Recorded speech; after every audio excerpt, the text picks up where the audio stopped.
पहा नवीन एपिसोड्स एकदम add free.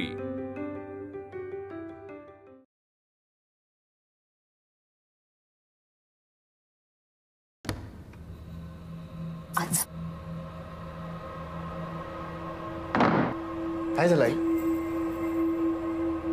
Sarang, Mukta, पुढे काय होणार आहे मला स्पष्ट दिसतंय, म्हणून ते तुमच्या कानावर घालायचं मला। सासूबाईंना आता जो काही त्रास होतोय तो तुम्हा दोघांमुळे होतोय असा दोष तुम्हाला देणार आहेत। अशी त्यांची जबाबदारी कुणाला घ्यायची नाहीच आहे, आणि एकदा सगळं तुमच्या अंगावर ढकललं की त्यांना सासूबाईंचा आणखीन पुळका येणार, आणखीन काळजी वाटणार। सारंग, तुझ्या अगोदर मुक्ताला दोषी ठरवलं जाईल। अरे बाईला असे खूप भोगावं लागतं, सोसावं लागतं, आणि बाईला दोष देणं अगदी सोपं असतं। रामायण महाभारत बाईमुळे घडलं असं म्हणणं खूप सोपं आहे, पण रावणाची खोड, दुर्योधनाचा अहंकार आणि पांडवांनी खेळलेला द्यूत याच्याबद्दल कधीच कुणी काही बोलत नाही। हे सगळं तुमच्यामुळे घडते असं अजिबात समजू नका। मुक्ता, सारंग, तुमच्यासमोर दोन पर्याय आहेत। स्वतःच्या लढाईतून माघार घ्यायची आणि त्यांच्या मर्जीप्रमाणे राहायचं, किंवा जोमाने उभारून लढाई सुरूच ठेवायची। मला माहिती आहे दुसरा पर्याय जास्त कठीण आहे, कारण ही लढाई स्वतःच्याच घरातल्या माणसांबरोबर आहे, आणि लढाई करायची असं ठरवलंच तर आपण का लढतोय आणि त्यातनं काय साध्य होणार आहे याचा आधी विचार करा। आई, ह्यांच्या मर्जीप्रमाणे वागणार नाही हे तर नक्कीच आहे, आणि आता लढायचंच असेल ना तर आपल्या माणसासोबत भांडण लई जड जातं मोठी आहे। खाव एवढा सासी तू मोठी आहे, पण आपल्या माणसाने दिल्यामुळे लई वेदना देत राहतो। मुक्ता, अगं जड तर जाणारच ना, कारण ह्या घरातल्या हुकुमशाही विरुद्ध लढताय तुम्ही दोघं। या घरातल्या स्त्रियांना स्वतःचं मत मांडण्याचा अधिकार नाही, स्वतःच्या इच्छा बोलून दाखवण्याचा अधिकार नाही, स्वतःच्या कुठल्या गोष्टी सांगण्याचा अधिकार नाही। आता जर सासूबाई असते तर काय म्हणाले असते माहितीये? तुम्ही दोघांनी जी लढाई सुरू केली ना ती अजिबात थांबवू नका, असेच लढत राहा।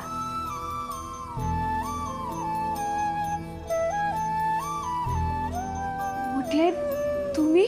हो मुक्ता, सारंग, मलाही असं वाटतं की तुम्ही दुसराच पर्याय निवडावा, कारण हारडा फक्त तुमचा नाही आहे, घरातल्या प्रत्येकासाठी आहे, पुढच्या सगळ्या पिढ्यांसाठी आहे। तुम्ही दोघांना आमच्यासाठी आशेचे किरण आहात। तुमच्या लढ्यामुळे या घरात बदल घडला ना तर पुढची प्रत्येक पिढी तुमची ऋणी असेल। मला तुमच्या दोघांमध्ये ना शिवपार्वतीचा भास होतो, तसंच दोघे प्रेमळ आहात, अन्यायाविरुद्ध लढणारे आहात, दुसऱ्यांचं भलं चिंतणारे आहात, आणि माझी खात्री आहे सारंग, मुक्ता, तुम्ही तुमचा लढा कधीही थांबवणार नाही, तो लढत राहत आणि कायम जिंकाल। आणि मुक्ता, एक तू या घरची सून असलीस ना तरी रांधा वाडा उष्टेकडा ह्याच्यामध्ये अडकलेली मला अजिबात आवडणार नाही। आम्ही आमच्या मनाला कुलूप घातलं ग, जिभेला साखळी बांधून घेतली, पण तू अजिबात असं काही करू नकोस। मुक्ता, आज जशी तू उभी राहिलीस ना तशी मी का नाही राहिले उभी? तुझ्यात मी स्वतःला बघते कायम, असा कायम पाठिंबा असेल बाळा तुला। फक्त एक कर, ह्या घराला आम्हाला सोडून त्याचा विचारही नको करूस, आता आम्ही सगळे पोरके होऊन जाऊ ग।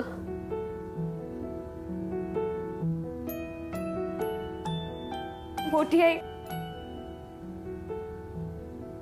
मी कुठंच जाणार नाही। तुमचा असा आधार मिळाला, लढायला शब्दांचं बळ मिळालं ना तेवढंच पुष्कळ आहे।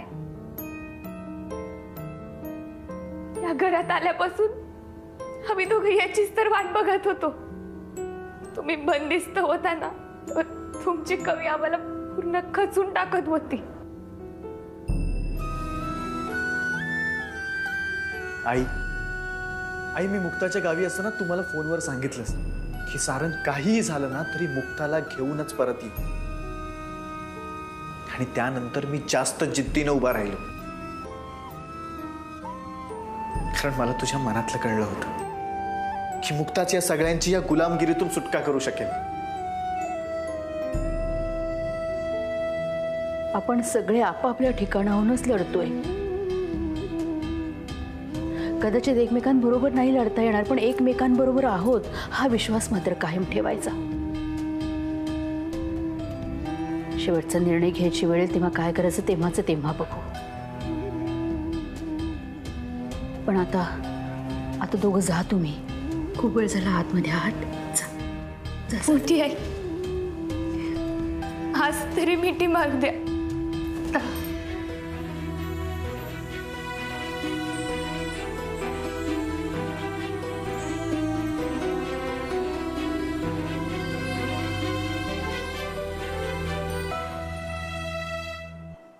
आता माझ्या लक्षात येतोय रावसाहेबांचा डाव.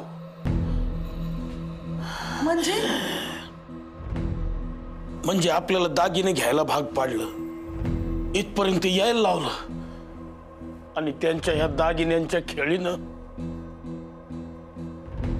आपल्याला मान खाली घालायला लावले. आपलं घर हिसकावून घेतलं.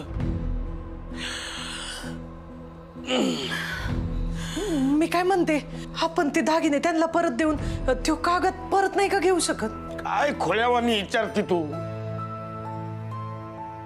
अगं तो कागद लिहून द्यावा म्हणून राव साहेबांनी कांताला आणि कांताने त्या सोनाराला हाताशी धरलं.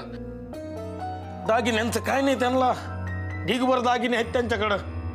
ते बेकार डाव खेळलाय, बर्बाद करून टाकला आपल्याला.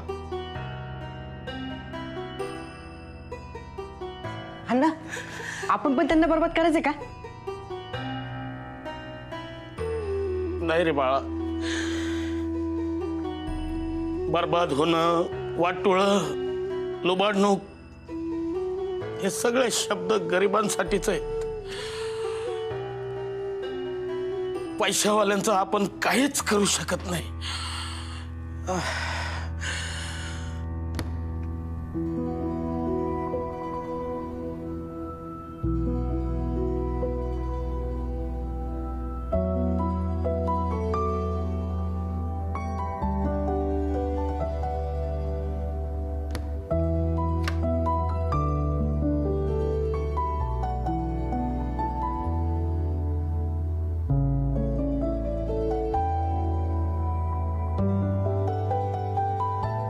मुक्ता, ये बस.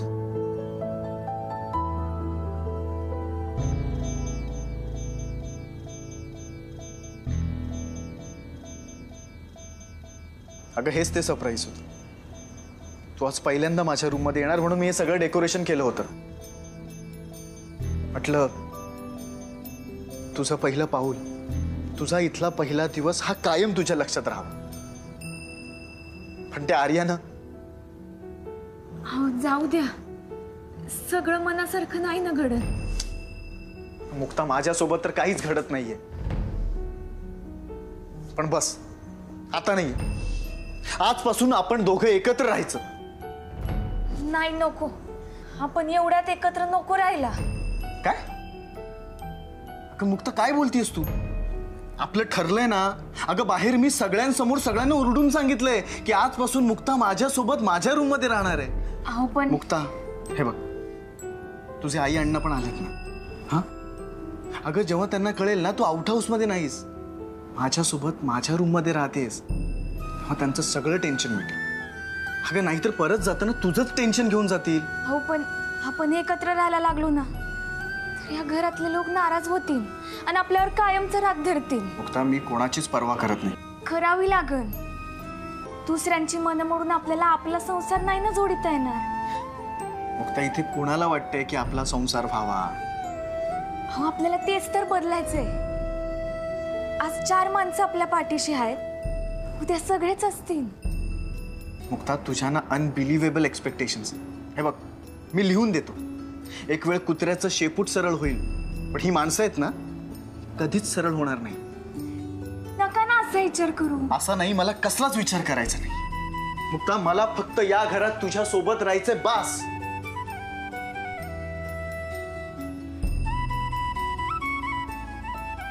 तुम्ही नका असं हट्ट धरू. एक वेळ माझं सोडा, मला थोडेच दिवस झाले त्या घरात येऊन, पण माया आधी मोठी आई आजी त्यांना त्यांचा सन्मान त्यांची जागा परत नको का मिळवून द्यायला. आणि इथे एकत्र राहिलो तर भांडाभांडी वाद होत राहणार, उद्या ते वाद टोकाला जाणार. त्यापेक्षा मला थोडे दिवस बाहेरच्याच खोलीत राहू द्या. ठीक आहे, तुला इथे नाही राहायचं ना, तू नको राहूस. पण मुक्ता, मी पण तुझ्यासोबत आउट हाऊस मध्ये राहणार. हो, पण तिथं पण आपण दोघंच असणार, आपलं कुटुंब नसणार. मुक्ता, पण तुम्हीच म्हणला होता ना, एकत्र राहण्यापेक्षा सहवास महत्वाचा आहे.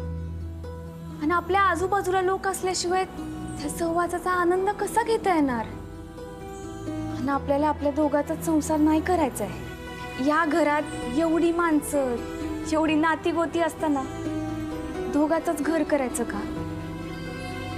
आणि मला असं पोकळ नाही, माणसांनी गजबजलेलं घर उभं करायचंय.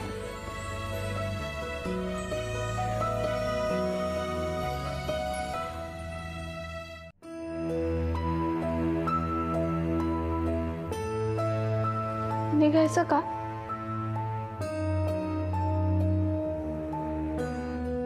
याचं काय करायचं ठरवलंय. तेच समजत नाहीये.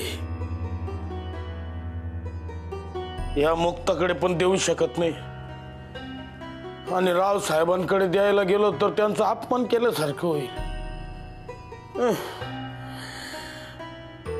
लेकीला भेट म्हणून देतोय असं म्हणायला गेलो तर तू काय आम्हाला हुंडा देतो का. नाहीतर आणखी काहीतरी मोठा आरोप केला तर मग अवघड होऊन बसन ग. वय वय, ते काही करतील, ते काही करू शकतील.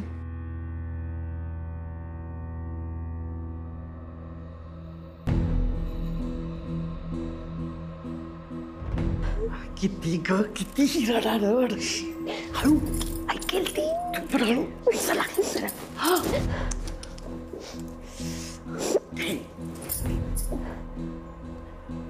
बाळा, किती रडशील.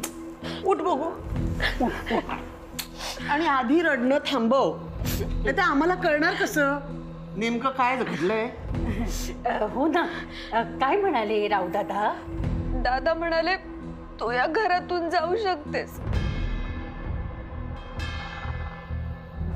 एकदा का तू हे घर सोडून निघून गेलीस की या घराची सून होण्याची स्वप्न पण बघू नकोस. आणि मग तुझ्या आई वडिलांना मी जो शब्द दिलाय तो शब्द पाळण्याचं बंधन माझ्यावरती नाही. दादा असं म्हणाला तुला. इथे इथे मी रोज सारंगला माझ्यापासून दूर जाताना बघते. ज्याच्यावर जीवापाड प्रेम केलं, ज्याच्यासोबत संसाराची स्वप्न बघितली, स्वतःच्याच डोळ्यांनी त्याला त्या मुक्तासाठी भांडताना झुरताना बघते मी. माझं काय होत असेल, मला काय वाटतं याचा कोणीच विचार करत नाही. मला एवढा त्रास होत असताना सुद्धा त्याच्याशी मनातून जोडलेलं नातं तुटत नाहीये. घरातून जायचंच असतं तर मी आधीच नसते का गेले.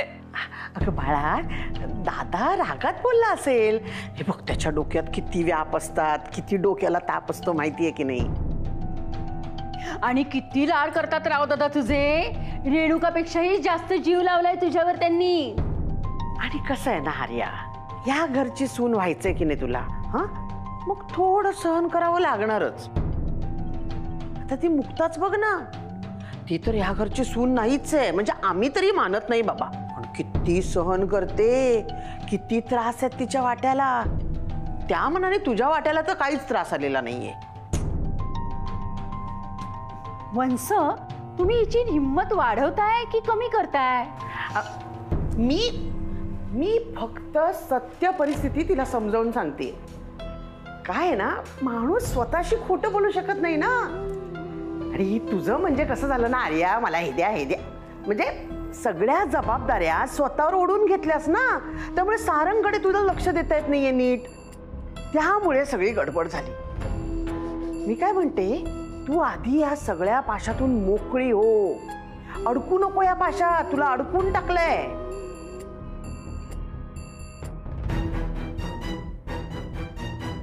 पण म्हणजे नक्की काय करायचं मी? माझा सुद्धा सेम प्रश्न आहे. सोपं आहे. मी सांगते ना, तू ह्या ज्या सगळ्या जबाबदाऱ्या स्वतःवर घेतल्यास ना, म्हणजे एवढ्या मोठ्या घराची जबाबदारी, तिजोरीच्या चावीची जबाबदारी, दागिन्यांची जबाबदारी, त्या सगळ्या जबाबदाऱ्या सोड.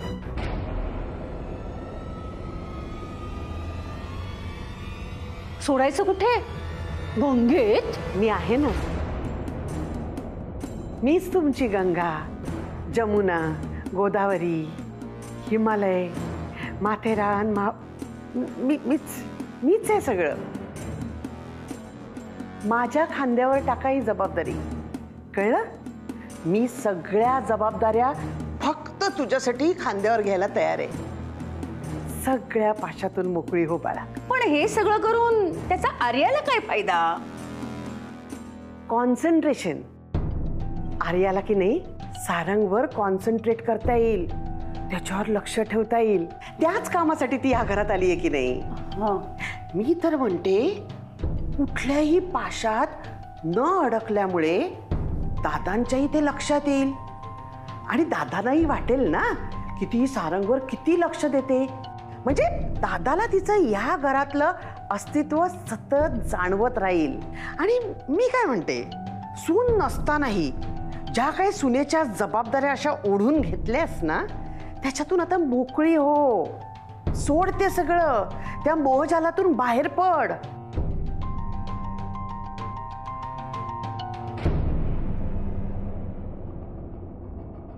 मान्य आहे मला.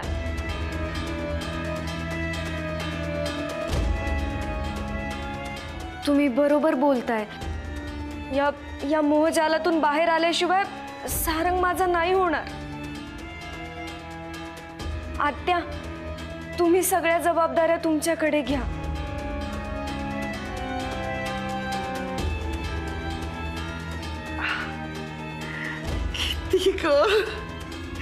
किती गोड आहे माझं पिल्लू. आपण एक करायचं का? आपण मुक्ताला रावसाहेबांच्या समोरच बोलावून घेऊ आणि तिला भेट म्हणून देऊन टाकू, म्हणजे कुणाला काही वेगळं वाटायचं नाही. हा चांगला उपाय आहे. हा, पण हे करण्याआधी ना आपण जे काही करतोय ते मुक्त्याला सांगायला पाहिजे. मुक्तीला विश्वासात घ्यायला पाहिजे आपल्याला. नाहीतर काय होईल, यावरून काहीतरी राव साहेबांनी काय कोदबा काढला तर मुक्ताला सांगू, बाई तू शांत राहा, है ना. उगाच त्या भांडणावरून परत त्या आजीला काय व्हायला नको. वय ना. पण नाही, ती ऐकन आणि आपण तिला दागिने पण घ्यायला सांगू.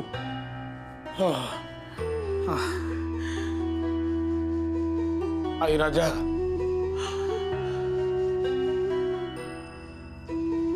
देवी आई, सगळं ठीक कर ग.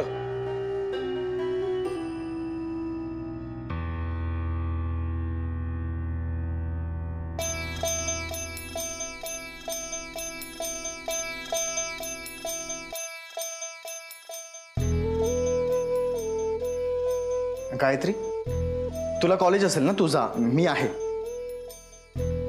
तुम्ही पण जा आणि एखादी झोप घ्या. मी आहे ना इथं. काळजी करू नकोस. हे बघ, मला आजी सोबतच राहावंसं वाटते. आणि तुझ्यावर खूप जबाबदारी आहे. रावसाहेबांना सहन करत तुला या घराकडे पण लक्ष द्यायचं. त्यांना बरं वाटतं एवढं जरी समजलं ना तरी काळजी मिटन.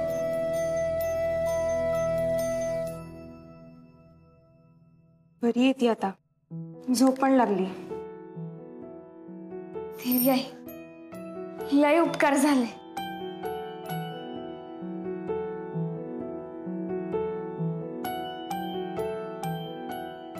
आजीचा लय जीव आहे आपल्या सगळ्यांवर, लय काळजी आपल्या सगळ्यांची. तरी या वयात त्यानं नको त्या गोष्टी सहन करायला लागत्या. आजीला पण चांगलं आनंदी आयुष्य जगायचा हक्क आहे. आणि तो हक्क मी तुम्हाला द्यायचा जीवतोड प्रयत्न करणार. देवी आहे, आजीच्या बाबतीत तरी परीक्षा नको बघू. काय वाटेल जे काही मोठे अडथळे येतील त्याचा त्रास आजीला पण होणार आहे. पण आता इथून पुढं आजीच्या बाबतीत चांगलंच घडायला पाहिजे.